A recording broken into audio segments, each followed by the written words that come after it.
It's like a little cabin, and in the little cabin is the cabin pack.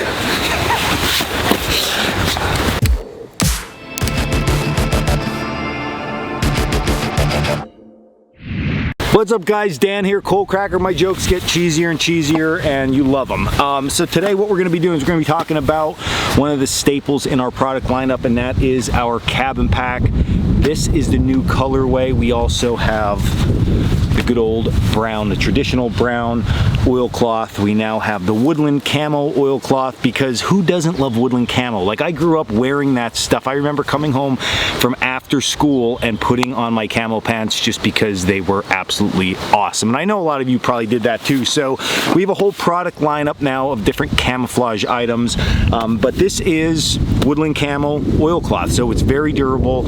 It gives you the great protection that we always expect from oilcloth, just in a new colorway. So the cabin pack, we want to do a review on this. A lot of people have purchased this in the past, and a lot of people have questions about this. This is like utility down to its bones. All right, so what I did with the pack itself is I loaded the pack out with a few of our items and just a few items if I was going like on an overnight trip. But let's start with, before we get into the contents of the pack itself, let's just start with like the thought process behind this pack and us making it, because it is, all the materials are sourced in the USA and it's made right in our shop here in Frackville, Pennsylvania, which we're super proud of that. We do, like, this has come a very long way from when we first started Coalcracker. So I'm proud of this pack, but the goal of this pack was just to make a utility style pack for bushcrafting, survival, and just going out in the woods that was going to last, that you can absolutely just load up with gear and it's no nonsense, no frills. So just starting with the outside overall, we have this top flap, which there is some utility to the top flap overall. I'm going to loosen up this the tie down string, which you see that just ties out to a D-ring. One of the things, before we talk about the top flap, one of the things I didn't want in this pack was a lot of like cinches and straps and stuff.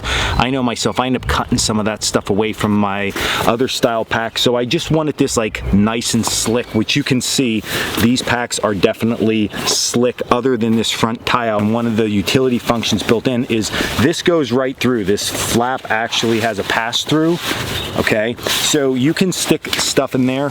Primarily what we did that for was like if you have wet items. So I'm sure all of us have been out and our raincoats are wet and then we're like trying to carry them, we're tucking them under the strap itself. So the goal here was somewhere that we can tuck maybe wet items, but I've also seen students stick stuff in here such as sticks and firewood to get back into camp. Just a good utility pocket overall. You can put stuff like arrows, everything in there. You just have to use your imagination. On the back side, okay, heavy duty webbing, padded straps on there. And then throughout the pack, we have, of course, a front pocket and then different spots, all the stress points. We went ahead and then we put a bar tack, which is only going to strengthen the pack even more.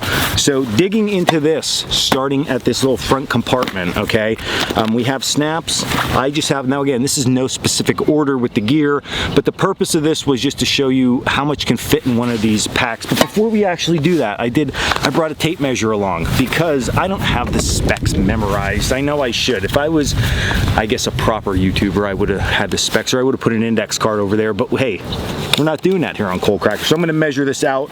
So if you want the exact specs, click the link down in the description for the pack itself.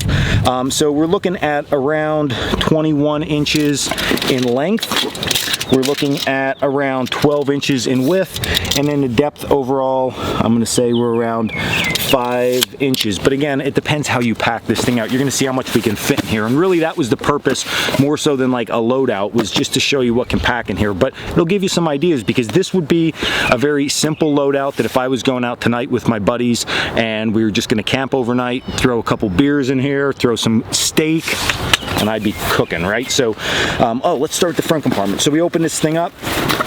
So folding saw, can't go wrong with a folding saw in the summertime. You don't want to get all sweaty in a saw, it's just nice and easy. And then flashlight. Now I know I'm a big headlamp guy, but sometimes Coalcracker has to try some new products. So I've been messing with this flashlight from Woobin. They are on Amazon.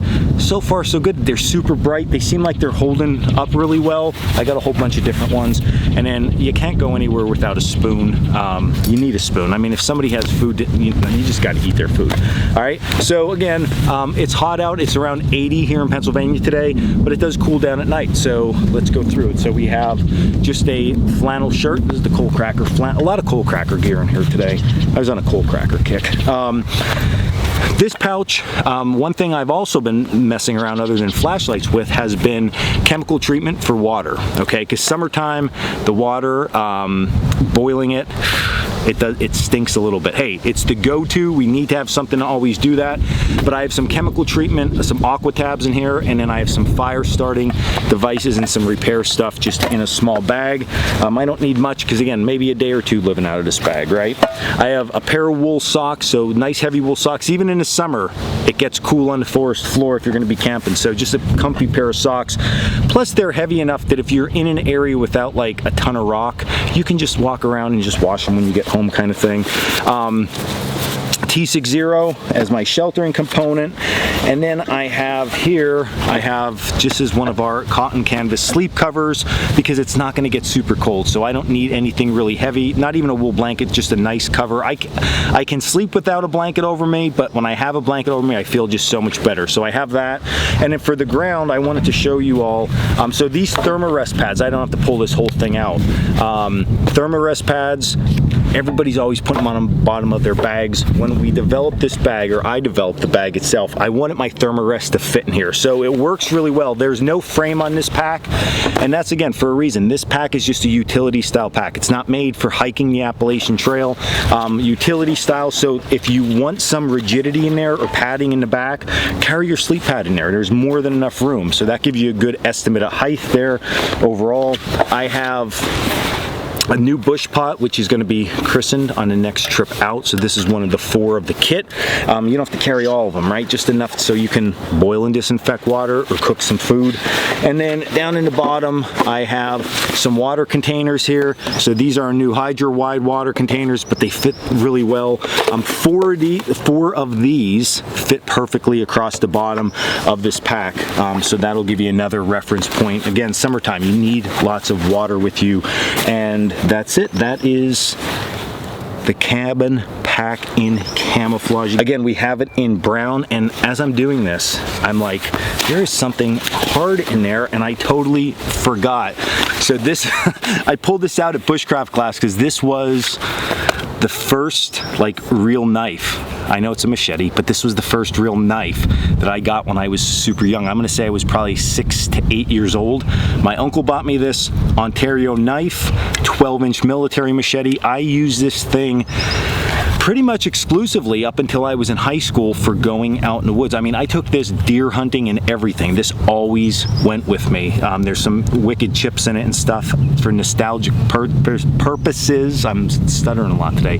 For nostalgic purposes, I'm just letting that stuff in there because I don't use that all that much, but I brought it out and I thought I gotta at least take that on a camping trip. So I used to carry this in a small little buck knife overall, but this thing has been like near and dear to me. A lot of use out of that. So that was also in here as my cutting tool, and that would be it. So I hope you enjoyed this video. Hey, ideas for loadouts, a little bit more in-depth look at some of the Coalcracker products. I hope you enjoyed it. Get your stuff together, build a new kit, enjoy yourself, have fun when you're home and you can't be out, and then be ready for when you can go out. And until the next video, stay in the woods.